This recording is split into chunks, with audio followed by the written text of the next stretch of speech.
خەریکی چاکردنەوەی فیول پەمپی ئۆتۆمبیلە هۆکاری لە کارکەوتنی فیول پەمپەکە دەجێڕێتەوە بۆ خراپی کوالێتی بنزین کەوا دەکات تەمەنی فیول پەمپەکە کورت بێ و بە ئاسانی لە کار بکەوێت. وەک وەستاکانی ئۆتۆمبیل دەڵێن خراپی کوالێتی بنزین جگە لە فیول پەمپ چەندین کێشەی تر بۆ ئۆتۆمبیل دروست دەکات. هەمووی بنزینی خراپ یەو برادەرەوە سێمین جارە بەس تەوافێ بکەینەوە بگۆڕین گێچی بنزینی بێزگە لە فتێمیش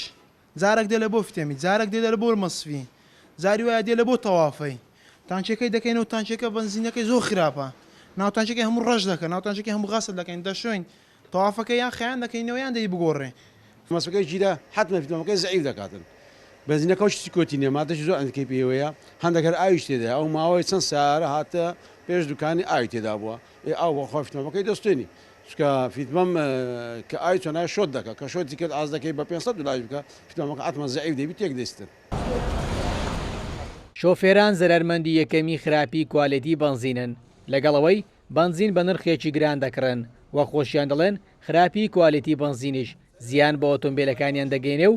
لە کاریان دەخات. ئەو فیل پەمپە پێم وانە 10 کیلۆمەتر ببێ ئەو شوێنێک کە لێەوەی پێهاتوم لەو دیوسەیتەریەکەوە لای شاری زێڕینەوە تاکو منتیقە سەناعی پێهاتوم ئەوەش مەسیف شتەکەیەتی لەواتوان تەسویریکەن